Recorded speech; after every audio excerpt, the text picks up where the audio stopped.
I didn't do everything right. In fact, I probably didn't. I did everything wrong.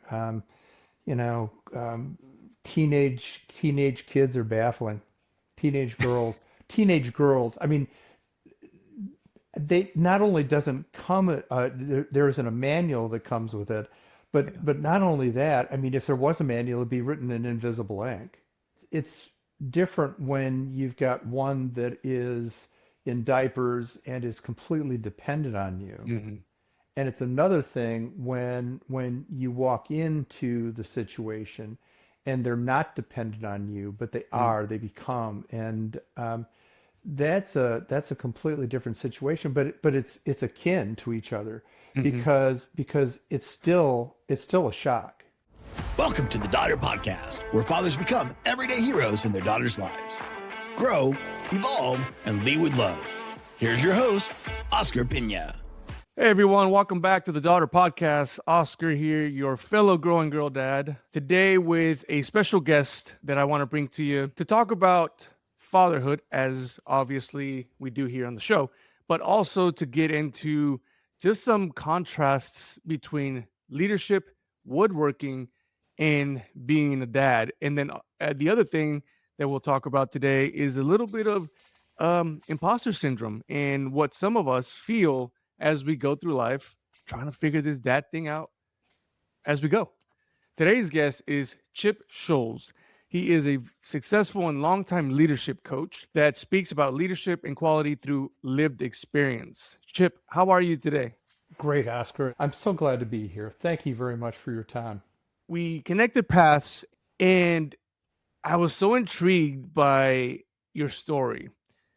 As I mentioned, you are a leadership coach and speaker, uh, but also, and most importantly, you're a father of three daughters, now adult, which tells me there is just a ton of wisdom that has been built, or pain, either one. Yeah, I think wisdom goes for the pain, right?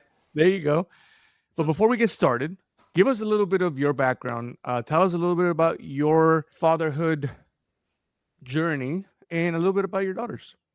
Well, my fatherhood journey began probably not like a lot of other people's fatherhood journeys. Didn't start with two zygotes getting together and a birth 9 months later. Um, it I married into girls, and so when I married my wife Chris, uh, the girls came along. They were three daughters.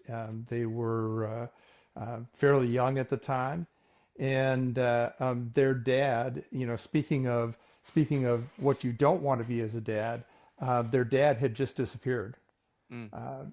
He disappeared from their life, and in fact, the last time that they heard from him was the Christmas after we got married, Oh, and wow. that was the last time that they heard from him ever. He Wow. passed away several years later, and the only way we knew is we got a bill from Chevron to Hmm. the estate of, and that's the only way we knew. Mm. And they didn't really mourn his passing at all. Right. They acknowledged his passing, but they didn't mourn it. And so when I look back at what a father should be, Oscar, can you even imagine walking away from your kids and never seeing them again? Not not even a little bit, no. Yeah, it just blows my mind. Yeah. And this is, and his whole family disappeared. I mean, aunts, uncles, grandparents, Wow. their whole family disappeared. And so I was given a gift, Mm. and the gift was, they took my last name without thinking about it. Mm. They called me dad fairly early. Hmm. And God, you feel the love when all of a sudden you start paying attention to who they are. Hmm. Now I was completely unprepared. I mean, so I only had a brother. I didn't grow up with sisters. Right. So the only woman that I really knew well was my mom. that isn't a really good training ground Right. for having daughters. So I did the best I could. I'm not sure I always did right. Mm. But the other thing too, and I think this is really important, is my wife was always there. She never questioned me in front of the kids. Hmm. She always, took me aside and said, "Hey, do you think this is the best way to handle things, or whatever?" We had conversations rather than fights. We had, conversations instead of shouting matches, and Hmm. that was so important. Yeah.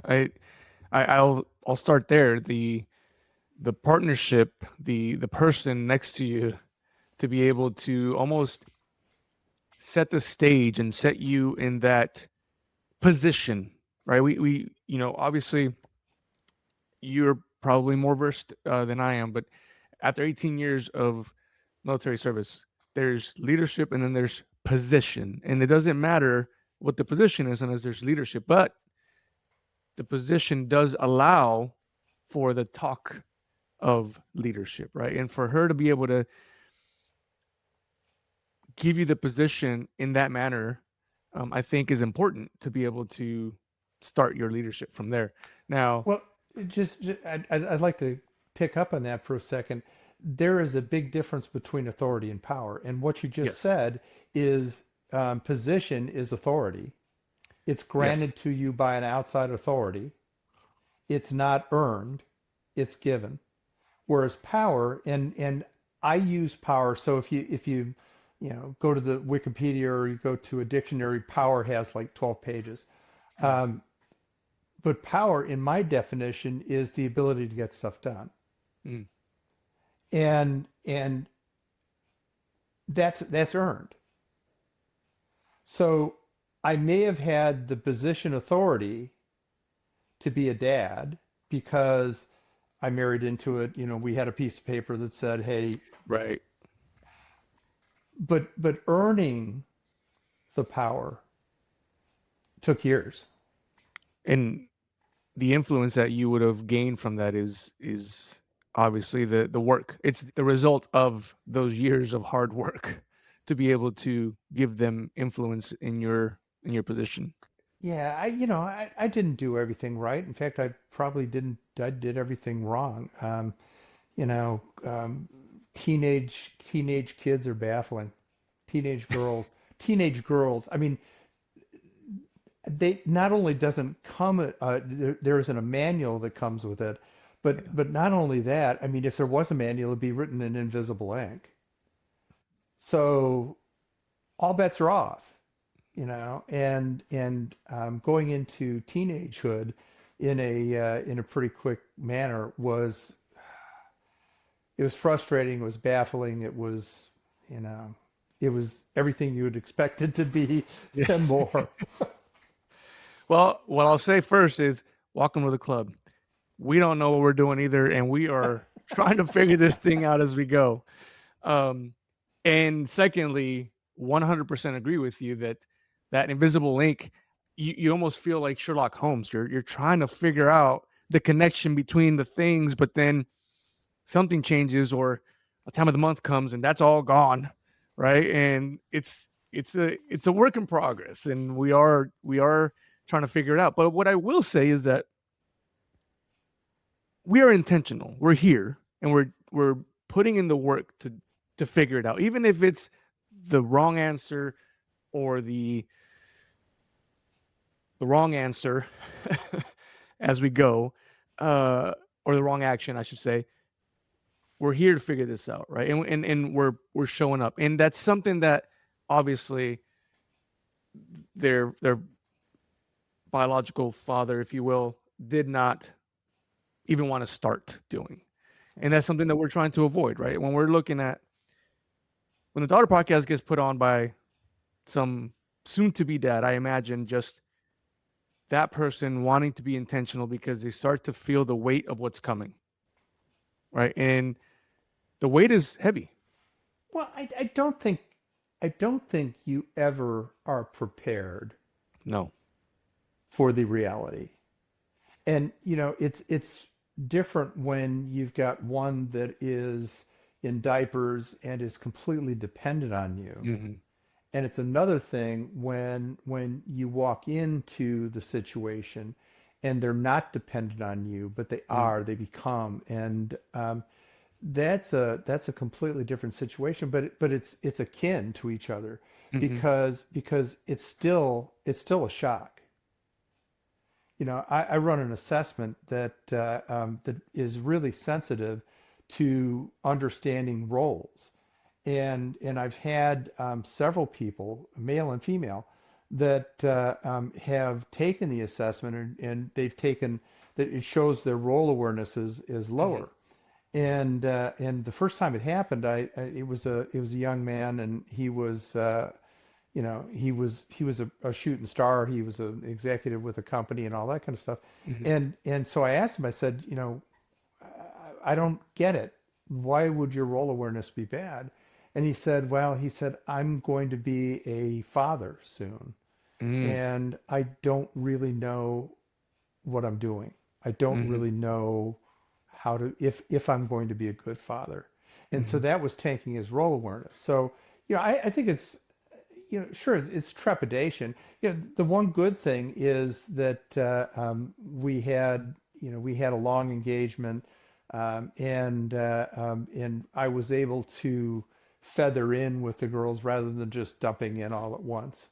That takes me to an area that I definitely would like to explore with you. And for you guys listening, if you were watching, you could see the amazing woodwork behind Chip in the back. You are a woodworker Mhm. in your I would say spare time, but you have 3 daughters, so I don't know how really that works. But tell me a little bit about what we were talking about prior to the record button being hit, right? So we one thing that I've mentioned many times is how I'm constantly trying to almost show up like I know what I'm doing in front of my daughters, and then when the door closes, I'm like, oh man, I hope that went well. I hope I didn't screw that up. Like, I always the joke I always tell my wife. I'm like, oh, that's probably a year of therapy right there. I don't know what just happened. Um, it's a very finesse thing, right? And we were talking before, and I was reading one of your profiles, and it was talking about that. It was now you were talking about leadership specifically, Right. but it said that you need patience, humility, and then learning when not to force the cut, right? I'll take us back to the young little girls. Those are, in hindsight now, pretty easy. They depend on you. They're watching you for the most part up until what 10 years old. They think you're the hero. You're the strongest. You can do all these things. It's not so much with the teenage ones, Hmm. right? And that line that you had on there, and again, you were making the parallel between woodworking or wood turning and leadership, but it really stuck with me. Knowing when not to force the cut. I'm not I don't mess with wood, but I assume that depending on how soft the wood is or hard the wood is, putting too much pressure or too less pressure is not going to yield what you're trying to do. And that's what it feels like when we're looking at being a father to a teenage daughter. Now, you came in from essentially the outside in. Even though, to be honest with you, Chip, I feel like that all the time. Like I feel like I'm I'm from the outside in. I'm From looking at another our planet. yes, exactly. I'm the only male in the house. And I'm like, what is going on? Oh, am I in the right place? Yes, it's that happens all the time. Um, but talk to me a little bit about that parallel because it really stuck with me as I was learning more and more about you. When when you were turning, um, so one of the things that there, I use traditional tools, Okay. and they have to be sharpened, and they have to be sharpened quite often.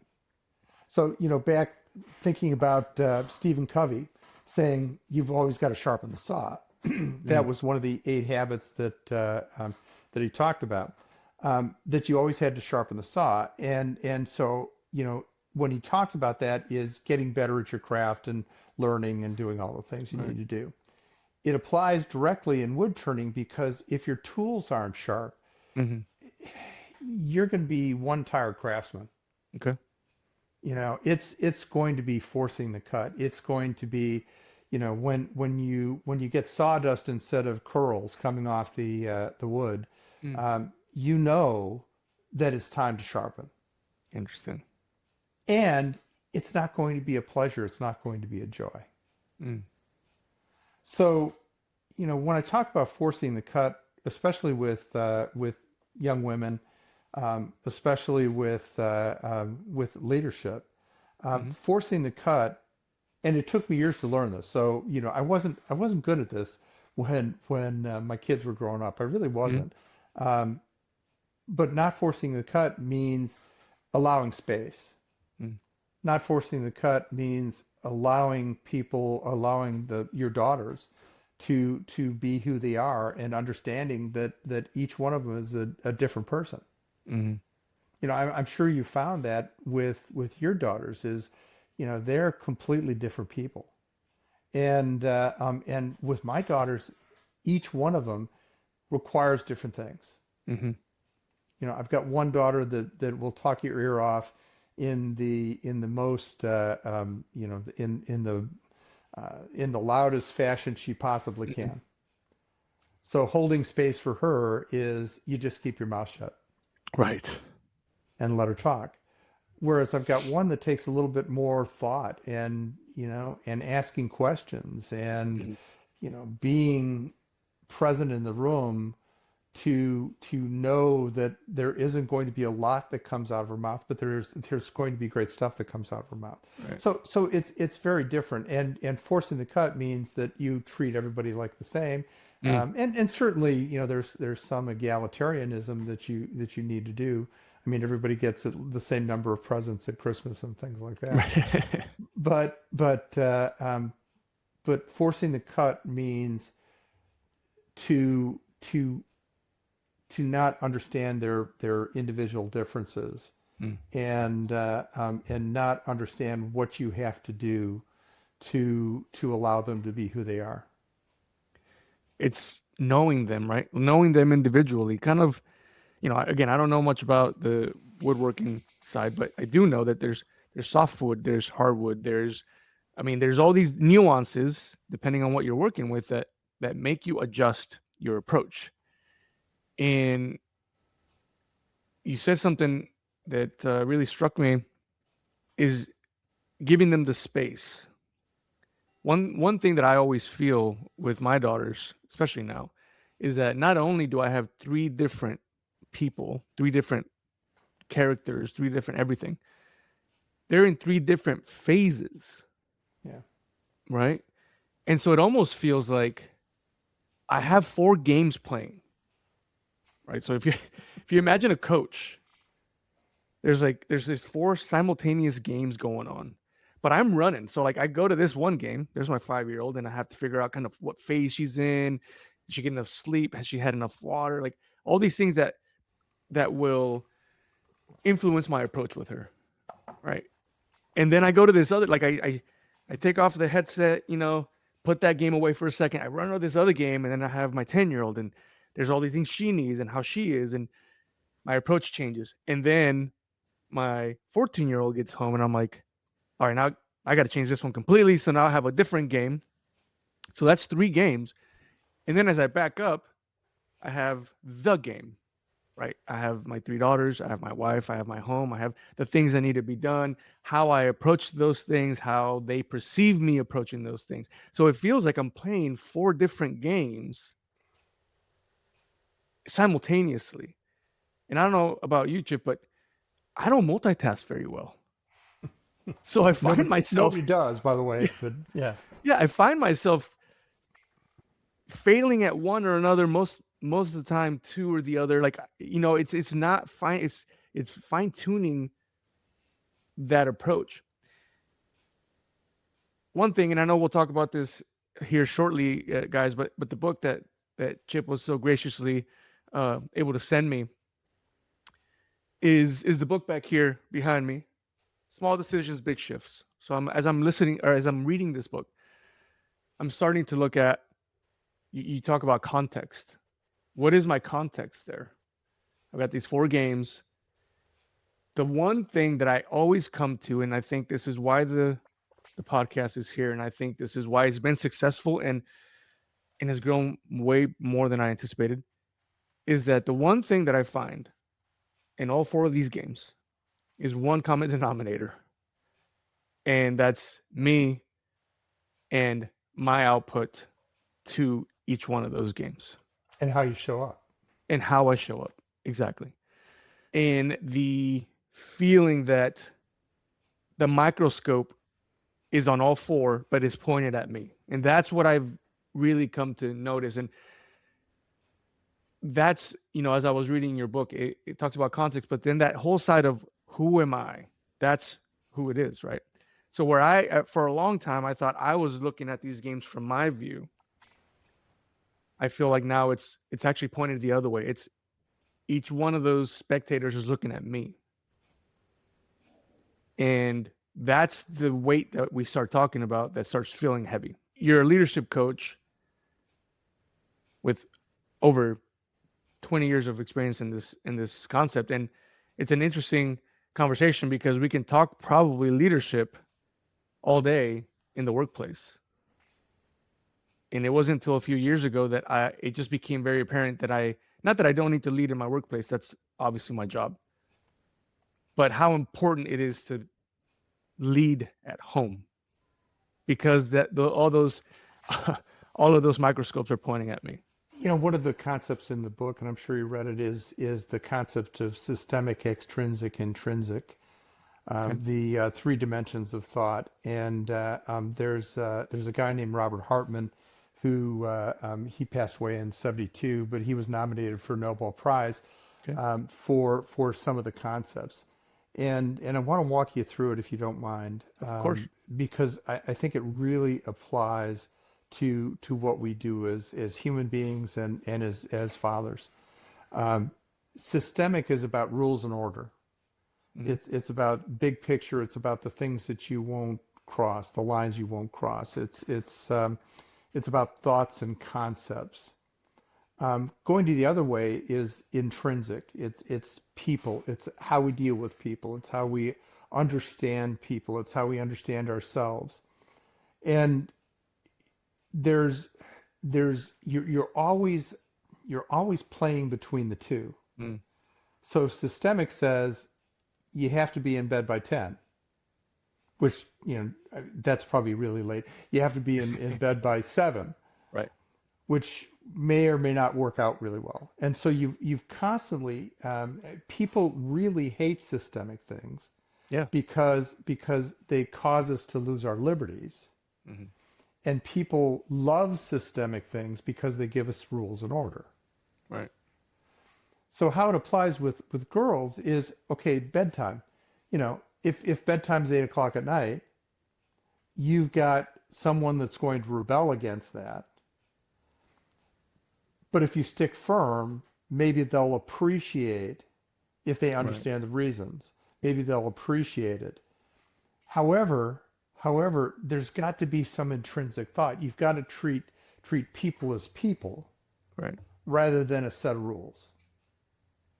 And to me, that's important because you see the people as individuals. You see your daughters as individuals. You see your daughters as human beings, rather than somebody that I've got to do this and make this rule. And maybe as your one daughter goes into teenagehood, God bless you. But how do the rules bend and flex? Right. One of the things I talk about is I have a phrase that I've used for years, and it's semper gumby. And so semper gumby is really simple. Semper is always, right? Thinking semper fidelis, and Gumby is a flexible. I don't know if you've seen Gumby, but in fact, the claymation from Yeah, that was probably rude to stand up, but yeah. Oh yeah, yeah, exactly. Yeah, See, I keep Gumby over my desk to remind me, and Semper yeah. Gumby is always flexible. So we all live within guidelines. We all have a basic set of values. Hmm. We don't often talk about those values. We don't often define them in language, Right.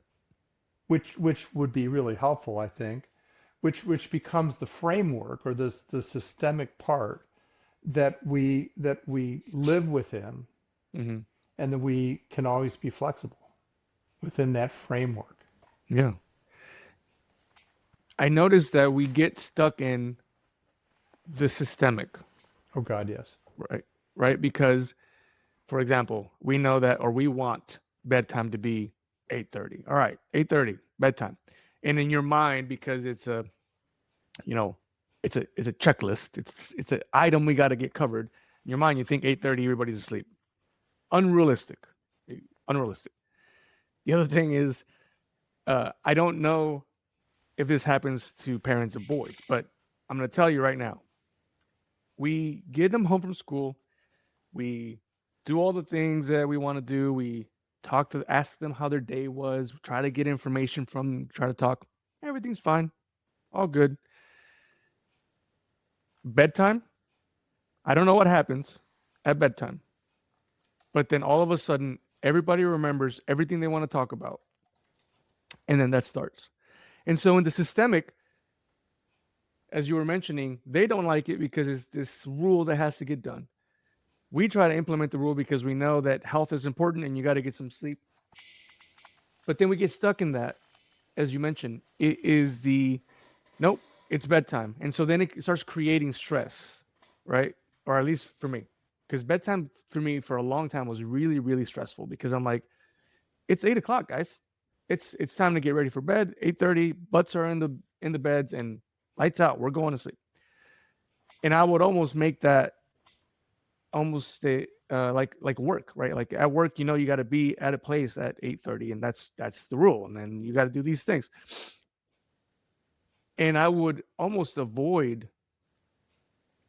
uh, giving them the space to not necessarily revolt to it, but to be the human that you're talking about. Learned it later, much later than I should have. But as I mentioned, at bedtime, as soon as their butts hit the bed, they remember everything about their day, and they want to talk about everything about their day, right? Yeah. And I think for a while, especially with my oldest, I would instantly shut that down. Hey, no, I asked you earlier. We had hours to talk about this before. Now it's not the time. Time to go to bed. Missed connection. Missed it. Right.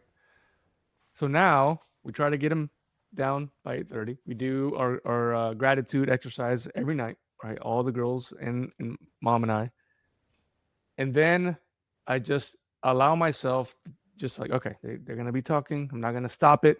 If it gets out of hand, I'll bring it back a little bit, but they might need this time. This is the connection time. And that's something I didn't know before. And I think it's because I got so stuck in the systemic thought process of like, this is the rule. We got to do this, where the human side kind of gets lost in that. And I think Yeah. we forget, it's really easy to forget that, especially, I mean, Chip, like we're human, right? You've been working all day. I've been dealing with other people outside all day. My um, decision fatigue is there. Like all these things are already against the bedtime routine that we forget that these little humans are in fact little humans, and they need that connection time, and they need that expression time, and they need all these different things. Yes, would it be preferred to be at 6 p.m. and we're just hanging out in the living room flipping through books or watching a show? That'd be great. But apparently that's just not what happens with girls. It's that connection time that I'm starting to try to intake more and to give them a time, because I feel like I'm going to miss that very, very quickly with the hindsight of knowing that I missed a lot of that with my oldest daughter. You know, we can go back and I look back and think all the missed opportunities. Um, we met and married in Tampa, Mm. which was a pretty nice life. We spent a lot of time on the boat, and we just had a great time. Um, then I got transferred to Los Angeles. Okay. Bright lights, big city, all that kind of stuff. Hmm. And our lives changed, and never really went back. So there wasn't all the time to spend. I was working. My commute was an hour and a half each way, and so out of self protection, I would leave the office at 7 o'clock at night, get home at eight Wow. thirty, say hello, grab something to eat, Yeah. and be back on the road at 5 o'clock the next morning. Wow. And so I look back at those times and look at how, you know, yes, I was building a career.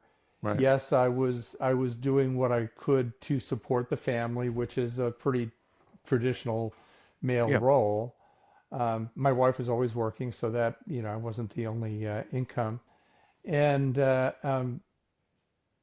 and I was doing what I thought I should be doing, but I don't know if it really gave what my kids needed. Um, Right. and so, we're always present at those times of stress. We're always present when something's going wrong. Hmm. We don't make the time to make things right as Mm. well as we should. You know, if you have an absorbing job, at the time I wasn't traveling a bunch, but I took a job that I was a lobbyist for a trash company, Hmm. and the grind was there, the commuting was there, and then throw on top of it city council meetings at night. Mm. Wow. you Yeah. know so I look back on that and I say, well, okay. Have you ever heard of The Second Mountain by David Brooks? Mm-mm. So there's a book called The Second Mountain. It is talking about the two mountains we climb. The Okay. first mountain is about wealth and, power and fame and all that kind of stuff, Hmm. and somewhere along the line we have a crisis. Okay. And the crisis may be losing a job. The crisis may be, maybe a health issue. I certainly faced all of those, and we have that valley, and that's the valley in between the two mountains. The second mountain is meaning and purpose. Mm. I would have loved to apply everything I learned on my second mountain climb to what I needed in Hmm. that first mountain. So, hey, I guess your kids are all warped and twisted because that's the way you made them. But Right. you know, um, it's the more you can do, the more you can do to understand that you're on that first mountain, but also understand the really important things in life. Yeah. Now, now that your daughters are older, do you ever find yourself having those conversations with them? Hmm, probably not. Mm. Um, you know, so they all live fairly close, Okay. and so we see each other all the time. My oldest daughter works for me, and so I talk to her several times a day. Hmm. She's over at the house a couple times a week. My youngest daughter is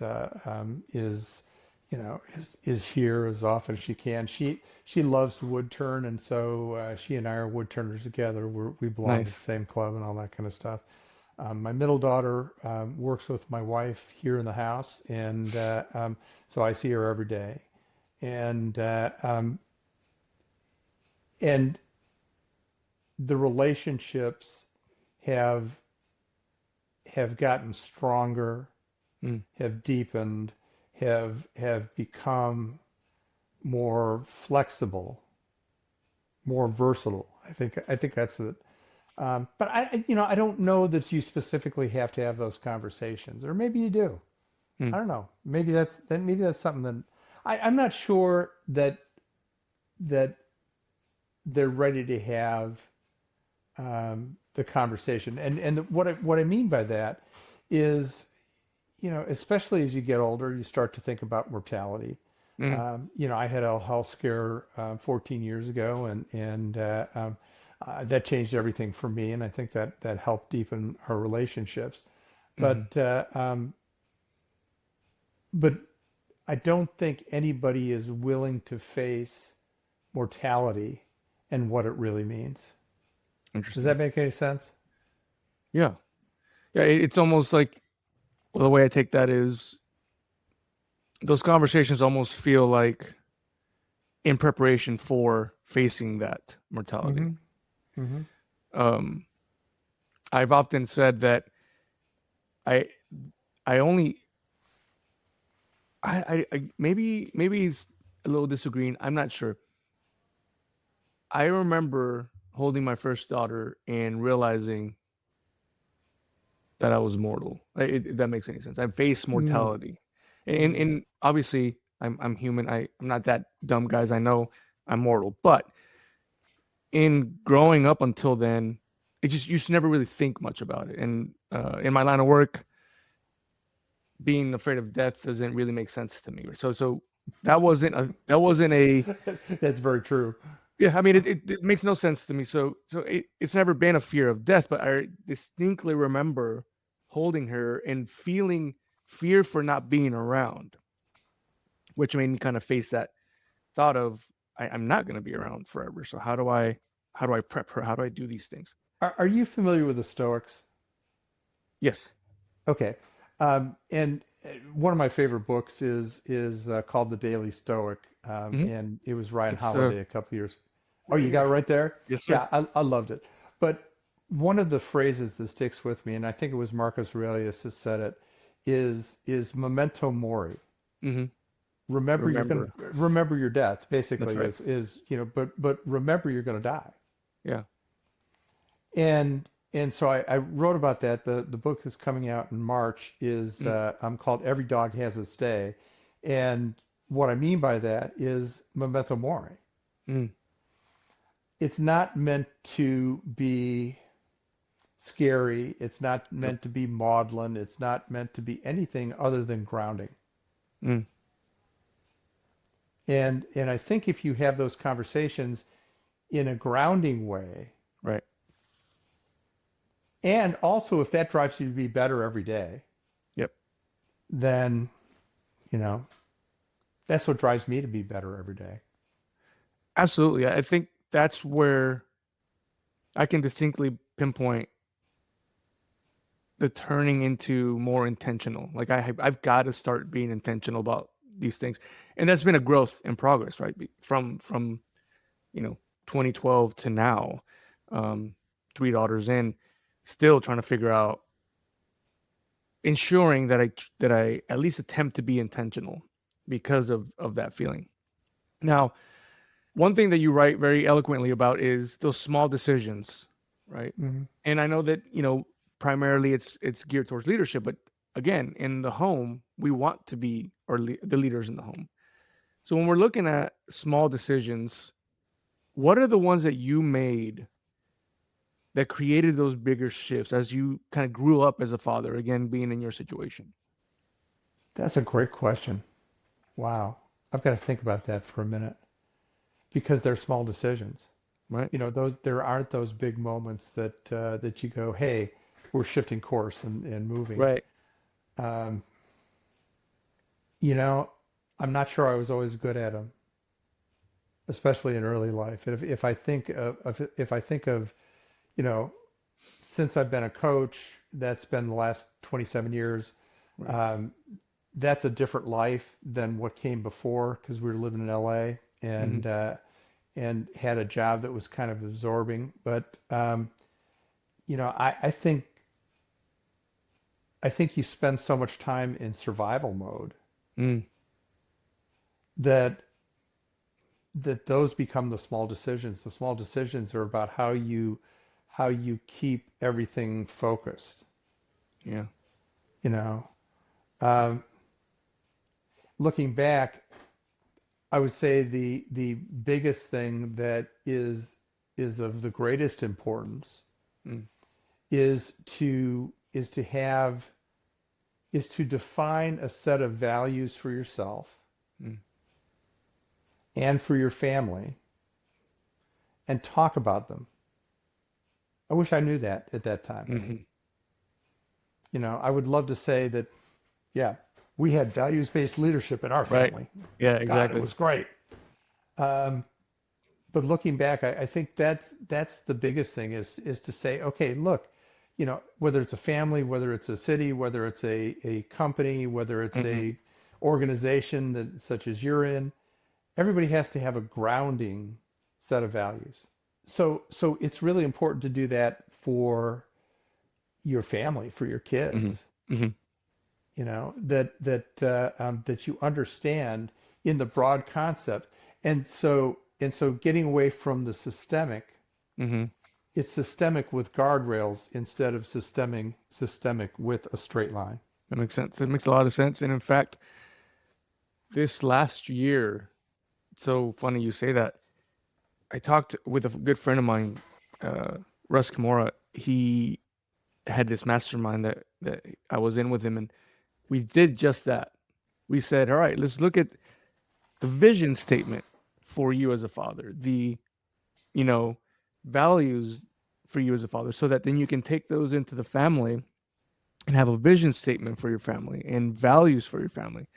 And it's kind of weird that we don't think about that in the sense of the family. We absolutely think about that in the career path. In fact, Mhm. uh, in my last assignment, we spent like 3 days. The leadership team spent 3 days figuring out, actually 4 or 5 days, I can't remember now, but we were figuring out what the vision statement was, what the objectives were, what those values for the organization were. And it dawned on me this last year when I was doing this, I'm like, why don't we do this? Because you're absolutely right. In order for us to be okay with momentum mori, knowing that we will not be around forever, knowing that the lessons that we teach, we want them to stick because we know life is hard and we want the best for them. Why not base those lessons to the values of our family so that it's not just comply, right? It's internalize. Oh, I shouldn't do this because it doesn't line with the values of my family, the values I was brought up with. And it's interesting because as fathers, and I know the fathers listening, the parents listening to the Daughter podcast, we obviously have values. You have values that you're raising your kids with. We just, I think you mentioned it earlier, we just don't verbalize those. We don't internalize those as a unit, as a family unit, to say what you're doing is wrong because it doesn't align to this value. We just say what you're doing is wrong, so don't do that, That's right. right? And in order for them to stick, if we align them to that value, that's how that stays. And it's not an easy process, but I think it's really important what you just Yeah. said. There's two sections of the book that you just talked about, small decisions, big shifts, that are in the back of the book. So when you get around to it, it'll be you'll see them. The last C, the model is 5 C's, and the last C is character. Right. And then I can't remember exactly what section it is, but it's followed by purpose. Mm-hmm. To me, having a personal purpose statement is extremely important Right. because, again, that grounds you and says, okay, what am I going to do? Um, in order to have character, in order to put it all together, order to lead people first, in order to do all the things you need to do, have honesty, integrity, and personal accountability.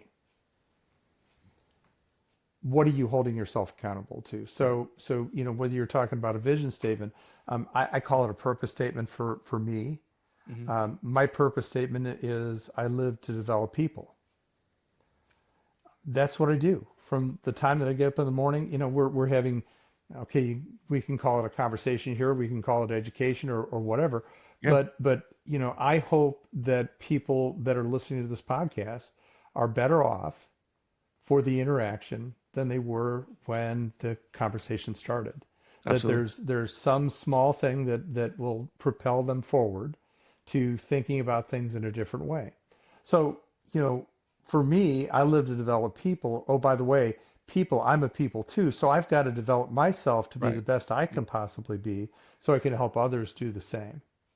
And it factors into just about everything you do in life then. So, it's one of those things that I started with my first coach. I learned about purpose statements and that kind of stuff. And it informs the way that I go through life, Right. whether it be with my wife, whether it be with my family, whether it be with the extended family, whether it Right. be the organizations that I work with. I exist, I live to develop people. One thing that you mentioned earlier in our conversation was that tool not being sharp enough. And that is the goal here at the Daughter Podcast is one, as I mentioned, and I don't hide it, um, personally and selfishly, I need to sharpen myself so that I can show up for my family and my daughters. But the hope is that you listening out there, this is going to help you sharpen yourself as well so that you can show up better. And what Chip is bringing and what Chip has done in his work, but also in his books, is doing just that. So Chip, just give us a little bit of where we can find you. Obviously, the book that is out that you guys can see behind me here, but also the book that is shortly to be out. Right. Well, you can find me on scholzassociates.com. My email is real simple. It's chip@scholzassociates.com. And please, I'd love to hear from you. The books are on Amazon and also are going. So I'm not on Amazon with the audiobook, but I'm on a number of different platforms like Spotify. I am on Spotify with my audiobook, so you can find it there. The next book, Every Dog Has Its Day. It's the subtitle is Reflections on Life, Love, and the Lathe, and so I talk about how wood turning has impacted every portion of my life. And so some of I talk about my kids and being a girl dad, and I talk about the relationship with my wife. In fact, there's a section on there that's called hollow forms. I don't know if you know what a hollow form is, but it's like a vase or Okay. some kind of thing where actually it's hollow on the inside, so you don't see what the inside is. And so I'm looking forward to that coming out, and that'll be available on audiobook as well. So Great. And we're going to have all of those links below where we can find Chip's work and where you can find Chip and what he's doing as well. Chip, I can't thank you enough for sitting down with me, spending some of your day-to-day with us, and just giving us that reflection of fatherhood, of being a girl dad, and all of the things that you have learned and continue to learn as a dad. I really appreciate you being with us today. Oscar, it is an absolute pleasure. It's different talking about being a dad than talking about being a businessman or talking about being a coach or whatever. And so I really appreciate the opportunity, and it's been wonderful. Well, thank you. For you guys out there, please take the time, listen, take notes, and absolutely go get the book because it is a easy but very introspective read, and it really makes you think about the things that you should be doing at home. The book technically gears towards leadership. We are the leaders of our home. So please go do that. In the meantime, keep listening to the Daughter Podcast. Thank you for your ears. Thank you for your eyes. We will see you all later. Hey, if you enjoy the Daughter Podcast, you'll love what we've got waiting for you at daughterpodcast.com. As soon as you visit, you'll be prompted to join our new email newsletter. a resource packed with valuable insights, practical tips, and powerful perspectives straight from our podcast episodes and incredible guests. Don't miss out on the chance to join the community and strengthen your journey as a father. Visit daughterpodcast.com today and subscribe, because great dads never stop growing.